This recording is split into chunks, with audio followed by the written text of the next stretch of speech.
What year? What year that Martin Luther started the Reformation? What day? What year? October 31st, 1517. 1517. Yep. Very good. Okay. So get ready. We're going to have a final, all right, and submit one-page report. I'll give you anyway, right after I'm going to Turkey. So 2 weeks, okay? Give you 2 weeks to finish.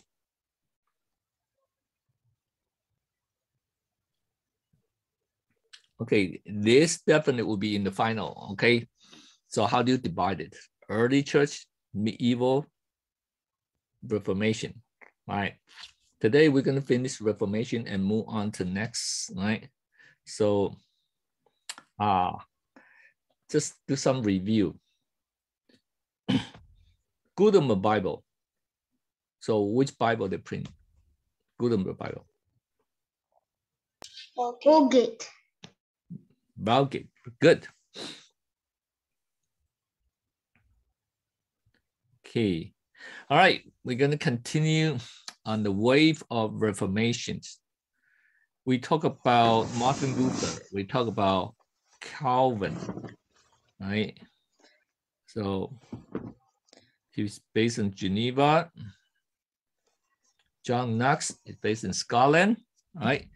So from here, then you can get some idea of the quote denominations. Okay, later I'm going to show you where did the denomination from. Many people are going to ask you, especially non-believers, so why you Christian has Baptist, Lutheran Church, Methodist Church, what's going on, all this, okay? So we're going to talk about Switzerland, all right? So you can see this Reformation is a different place. Luther, Martin Luther, from which country? Germany. Germany. How about John Calvin? Which country? His influence, huh? France. He was from France, and then he's Geneva, right? So this is another guy. Actually, this earlier than John Calvin. Zwingli.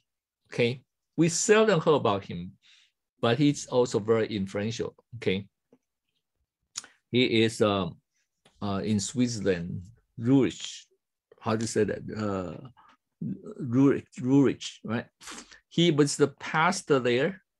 And then he is a very, in a way, kind of unfortunately, he got most idea from Luther. But there's one point they have difference. So they met at this place called Marburg, and then to discuss the difference. Out of 15 items, they agree on 14 items. But just one that couldn't agree upon, and then so they couldn't work together. But later on, he went to in Geneva, so he paved the way for Calvin's work in Geneva. Which point they have difference about communion? They call Eucharist. All right, so for Catholic, they say is transubstantiation. What does that mean? When you, for Catholic, when they actually do the communion, the bread and the wine, they believe are actually become Jesus' body and blood. Okay. So that's their beliefs. So they're very care for this. The wine, they cannot drop to the ground. Okay, so that's Catholic belief. Luther, slightly different. He said, didn't change, but combine, right? They combine with the mix with the bread and the cup, the mix with Jesus' body and blood. Anyway, this two just the more like real. This is real, okay? And of course, now most we Christian we say no, that just symbolism. It's for us to remember, right? So probably today is the first Sunday. Many of your church you do the communion. You won't say, oh, this is symbolic. The bread is represent Jesus' body, and the wine represents Jesus' blood. But we won't say this is actual, right? No pastor say this is the actual body and the blood of Jesus. So they couldn't agree upon this. So really and most Reform, we believe this is just for symbol. All right. So unfortunately, that's something they cannot agree upon. So now we know we are Protestant. Okay, we are Protestant. A Protestant means protest against Catholic, right? And you see this, we can call denomination. Lutheran, okay? Martin Luther's church, they don't become a Lutheran church, become their denomination. It's called Lutheran. And you can see this in Germany and Norway, Norway and Sweden is north part, okay? John Calvin became the Reformed Church in Switzerland, Dutch, most famous Dutch Reform, okay? So next time when you drive around in your neighborhood, pay attention. Or do you pay attention that already, Elijah? Do you see that, oh, why this is a Lutheran church? Why this is a Baptist church, right? So now you know where they're from, okay? Presbyterian church are from Scotland. So you can see Reform and Presbyterian are quite close, right? Because like we learned, John Knox, he went to Geneva to learn from Calvin. So these are very similar, but he went to Scotland, so he formed the Scotland's Presbyterian Church. And my wife's background is from Reformed Church. My background is Presbyterian Church. Okay, so you can see very similar. The Lutheran Church. Okay, so later on we're gonna add on more. Okay, so that's, you already know 3 denominations, right? Lutheran, Reform, Presbyterian. Okay. When people say Christian, usually they're called, if no call it, maybe we say Protestant, okay? But it could be also a global Christianity, okay? So you see here, this is roughly the, if you want to call global Christianity, 50% Catholic, all right, and 37% Protestants, all right, that means us, all right, we're Protestant. And then 12% Orthodox. Actually now, because with the Ukraine, you can see they are Orthodox. And there's Greek Orthodox, there's Ukraine Orthodox, there's Russian Orthodox Church, okay? So they don't have one pope to rule all the Orthodox Church. So most Orthodox Church actually is independent by country. And 1% are others. What are others? Can you guess? We talk about that. 1%. Anything you can think about? Remember when we talk about Egypt, what's Egypt's Christian called? Alex, do you remember the Egypt's?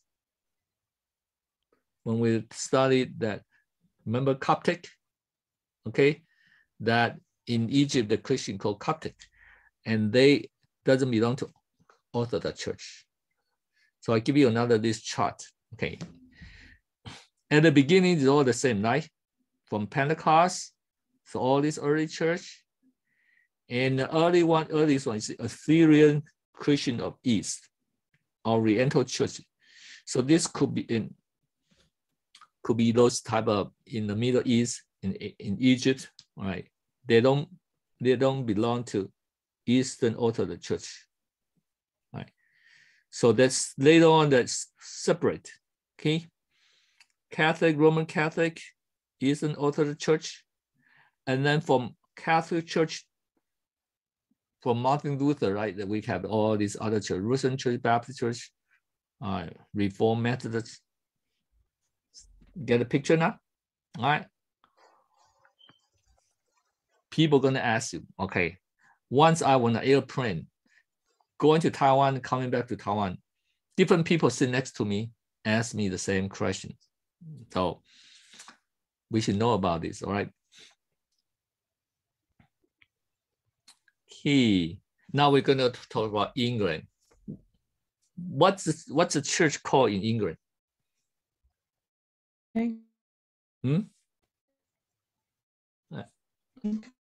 I heard. Can you say it again? Huh? Anglican. Anglican. Yeah. Thank you. Then what's Anglican Church? All right.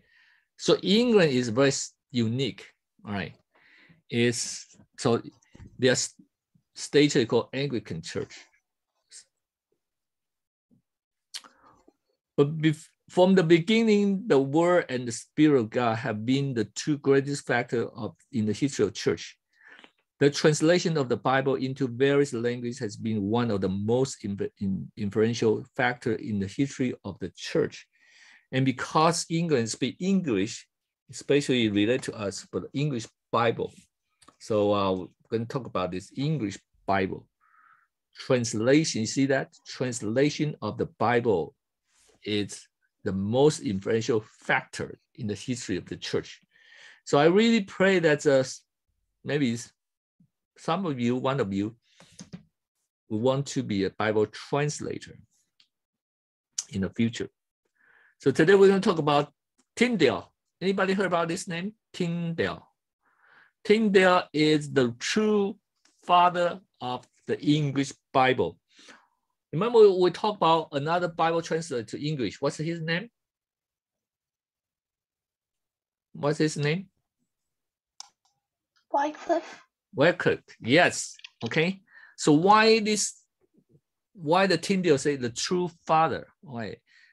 Let's see the difference. The Bible should not be the language of scholar, but in the spoken language of people, right? So he makes the language easier for ordinary people to understand. And he created a lot of this term now we know very well. The kingdom of heaven is at hand, right? That's from Tyndale, right? God forbid, all right? Romans 3:4, by no means. So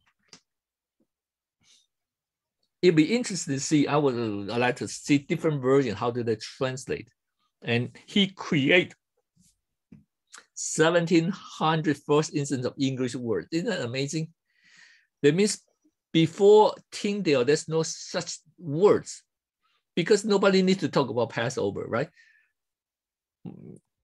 Only when you don't talk about Bible, oh, Passover. So he created this word, Passover, atonement, intersection, scapegoat, goat. So not easy to be a Bible translator, especially you're translated to a new language, right? So he creates 1,700s. Isn't it amazing? And that's the difference. Wycliffe Bible translated from Vulgate in his hand copy. And he used the English, the mid-English is not that easy for ordinary people to know. But Tyndale, he translated the Bible directly from original Hebrew and Greek. And thank God for the Gutenberg, right? So he can print, and it's a modern language. And that's why we call him the true father of the English Bible, okay? Your final, remember who is true father of English Bible? Tyndale, not Wycliffe. All right.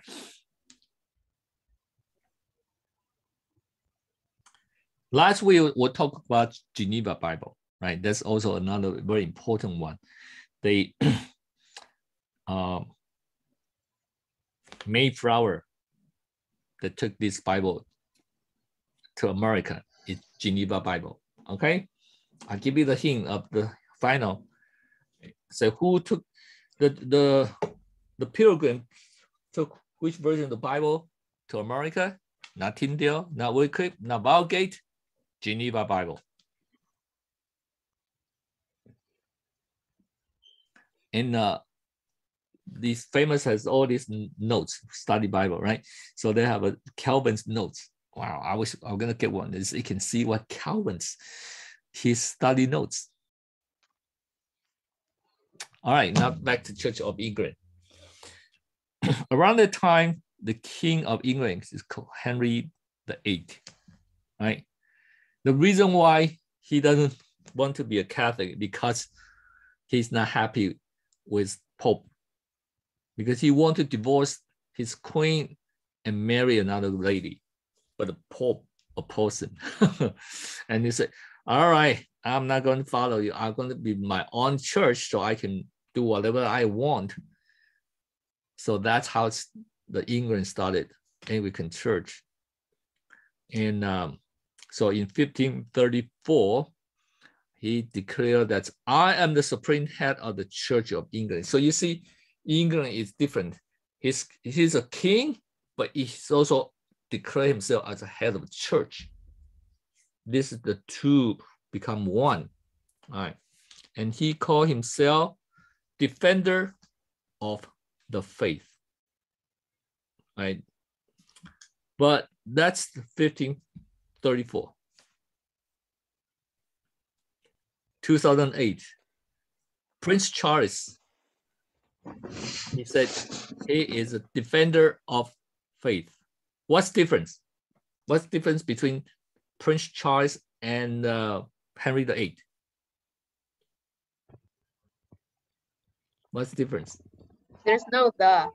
Okay, without the, what's the difference? Well, the word the can like refer to the Christian faith, but without the, it can just refer to like, I don't know, like the coexist mentality. The any faith, right? Any faith. Okay, is that interesting? So he's going to defend any faith. That means he's not going to defend the Anglican Church, the state of the Church of England. So you can see the pluralism that this mentality come into, right? I'm going to defend whoever just have any faith. It means you're not going to defend your own faith anymore, right? So I just wanted to let you know this term. In England, they call Anglican Church, but outside of England, we call Episcopal Church, right? You probably pay attention that Episcopal Church, that usually is still like very like Catholic, but just, that's not Catholic. It's Episcopal Church. So, all right, so you get to know another denomination now, this Church of England. All right. And I show this map, just give you some idea, just around that time.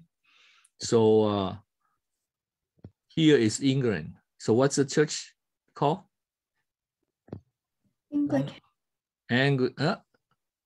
In England, what do we call? Anglican Church. You're right. How about the pink here? What denomination? Pink. Dominic. Lutheran Church, you see? Okay. How about the green one? Jonathan. Calvinist. Yeah. And how about the yellow one? Catholic. Roman Catholic. Roman Catholic. Okay. So you see, that's kind of give you some idea of then right after the Reformation. The major one, this is the major one. Okay. So see Scotland here. Scotland has more, this is actually Scotland's Presbyterian Church, right? And like Calvin Reform. Okay. Now, we're going to come into this, the most related to us now, all right? So that's Europe, but then we're going to move this to United States. Probably we know this better, but I think it's good to know from this background, the Puritan revolution in England. Right? Look at this time difference, right? From 1517, and now it's some years later, right? Both under the influence of Calvin. So it can say Calvin is the most influential person in the Protestant Christianity, more than Luther. Right? Puritan, the need to purify the church by return to biblical religion remain in the Church of England. All right. You can say Church of England, they already separate from the Catholic Church, but there's still a lot of people are not happy because there's a state religion, all right? And they force everybody need to believe. And so, and also has other corruption. So the Puritan means that we want to purify the Church of England. So they are not going out. They're going to stay, okay? It's called Puritan. But another group called Separatists, they want to separate from the Church of England. We are not happy here. We're going to out of this. Usually we mention about Puritan, but actually those pilgrims who come to America, which group they belong to? Which group? You know, those who took the Mayflower, they came to. Huh? Correct. Which group? Correct. Separatists. Yes, you are right. Okay, it's separatists. They want to be totally out of Church of England. So separatists, they want to separate from the Church of England, right? And from that group, they developed Congregational Church, Baptists, Pilgrims, and Quakers. Okay. Next, we will talk about Quakers more. So Pilgrims is under the Separatists, and the Baptists also, right? Congregational Church most of in the East Coast in the New England, right? So this is background. All right, 1620. Remember this year, 1620 is the Pilgrim that arrived in America, right? So that departed from Holland, and probably you'll see this picture, right? So let me ask you, what version of the Bible is the Bible?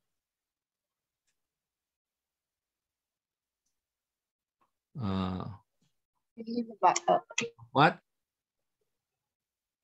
What version? Geneva Bible. Geneva Bible. Very good. Now, next time, if you went to DC or something, you show pictures, people look and say, oh, you can ask, do you know what version of the Bible is that? They don't know, probably nobody knows. It's just a Bible. But let me tell you, that is Geneva Bible. Oh, you can tell what is special about Geneva Bible. What is special about Geneva Bible? Jacob, can you explain a little bit, add on more? If people say, oh, this is Geneva Bible. Okay, what's wrong with what's big deal about Geneva Bible? You have something to add to that? Anybody? It is translated from Hebrew and Greek. Okay, and what else?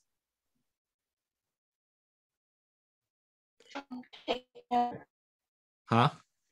We just talk about that? It was the first Bible to use chapters and verses. Yeah. Ah, very good. What else?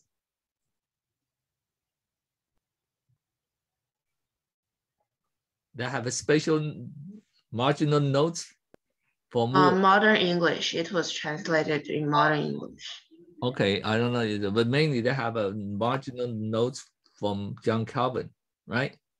Okay, so I hope you be a tour guide, all right? That next time you go to Bible Museum, they can be a tour guide to talk about this. Okay. All right, so, okay, let me just, probably you know this story, we talk about this every, right? So there are about 100 people went on the but only half are pilgrims. Other half, they are just want to find some adventure, okay? And after first winter, only 53 survived. It's very tough. It's not easy, okay? It's not like, oh, let's go on the cruise ship, all right? Let's have some adventure. It costs their life, okay? And we said it before, they first went to in Dutch, Netherlands. They can stay there, they have freedom, but they decided to come here because they see their children not speaking English anymore, because they see their children are being influenced by the world. So they decide to come here. And the reason that's 2 ships, okay, I'm not going to do detail. So they left Plymouth. Remember, look at the name, Plymouth. In September 16, all right, that's in England. And then all the way across the ocean. And when they arrive, where did they arrive? What do they call the place in America? Also called Plymouth, because they left England's Plymouth. You can see in America, many names are the same. Or add a new, like New York, because there's a Yorktown in England, so they call New York, okay? So is that, anyway, a lot of this New England, right? New Heaven, you see? The new world, they all add a new to be. Fiona, you live in Boston area, right, Fiona? You live in Massachusetts, right? So have you been to Plymouth? Any who? I remember going there for like a field trip, like in school. Oh, took you how long to get there? I forgot. Okay. Who else been there? Anybody? Alex, you're also in Massachusetts, right? Have you been there? I think I went for a field trip in 3rd grade. Oh, okay. So that's Mayflower ship. Wow, do you want to be jam with all these people for a long time? Why they need to sign Mayflower Compact? Why? Can you tell me why? Anybody know? Why they need to sign the Mayflower Compact?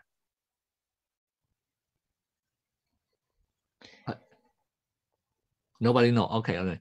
Good, you come to this class. Okay. So originally they are going to Jamestown in Virginia.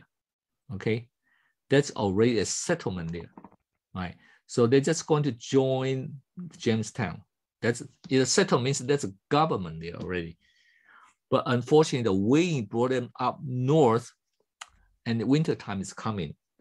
So, we're going to land is a no man zone, no government there. What are we going to do? So they decided we need to form a self-government, all right?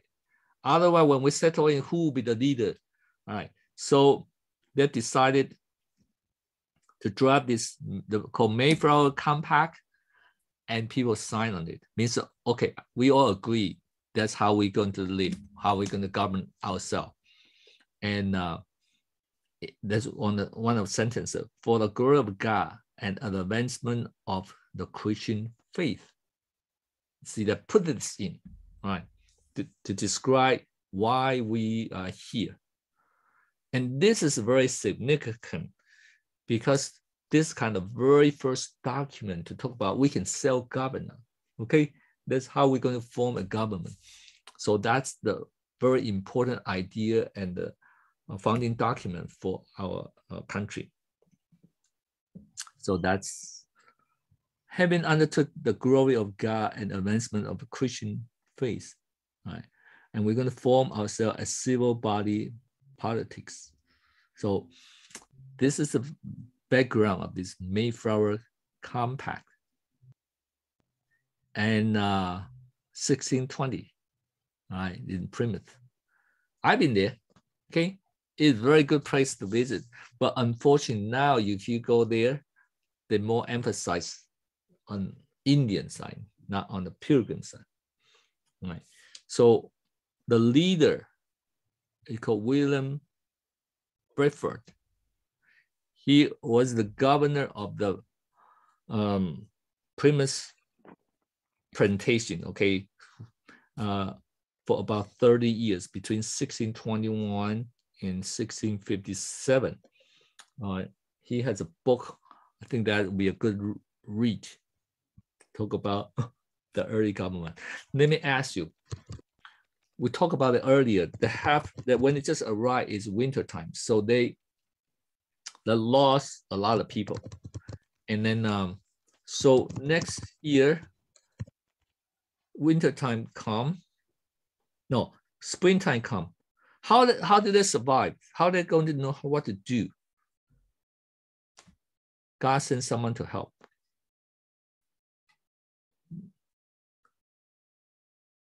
Squanto. Anybody heard about him? Elliot, do you know Squanto? Do you heard about him before? Yes, he was like the guy who helped the pilgrims like plant. Okay. What more? How much do you know about him? Besides that, how he communicate with pilgrim? By talking in English.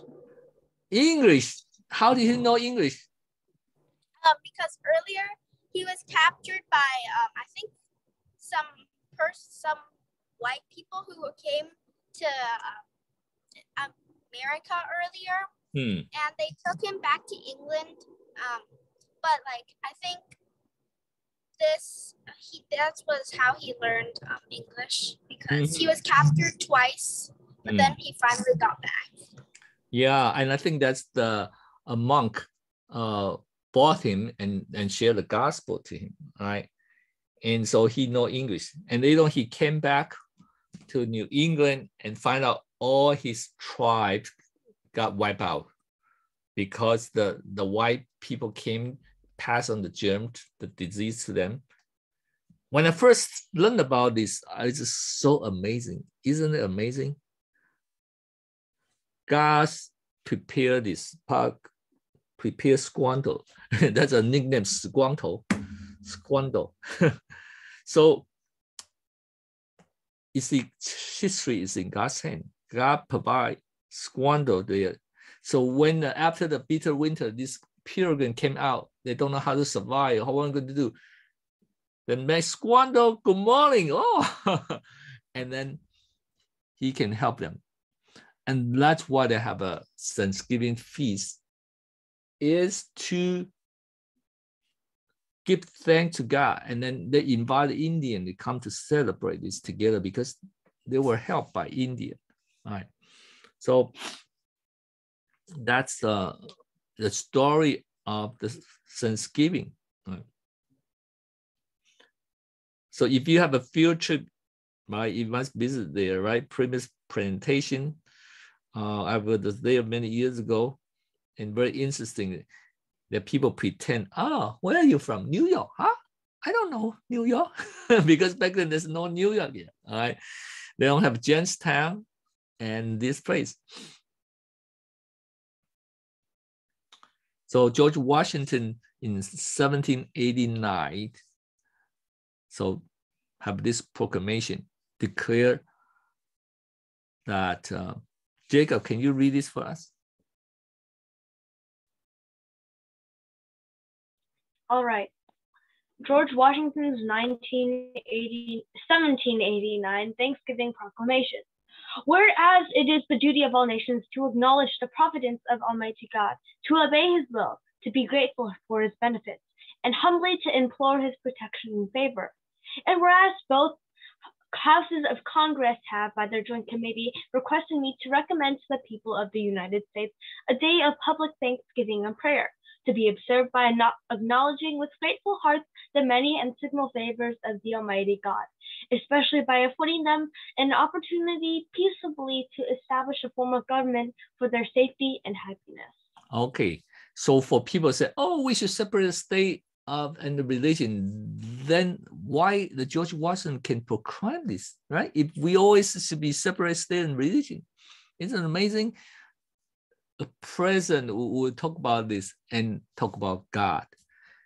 The providence of Almighty God, the providence, this is important, and we talk about this, right? Very important for the founding fathers of America, because they know the America can survive because of the providence of God. So which state's capital named Providence? Which state? Anybody know? The capital, you're not. Rhode Island? Rhode Island, yes. So the capital of Rhode Island named Providence. And later on, Lincoln make it a national holiday on the last Thursday of the November. That's Lincoln, right? So I couldn't find the English one, but the translation, but I know it's copied from someone's, and I list from William Bradford. That's his book, right, of plantation. He said the reason why they came here because they want to show their children this is their first adventure. They went through a lot of difficulty and struggles and inspire their weakness, their shortcoming, but in the end, God saved them. Yeah. So we should remember the origin of this country is because God's providence. God saved those pilgrims. And that's why 1619, they're going to change the origin of the American history.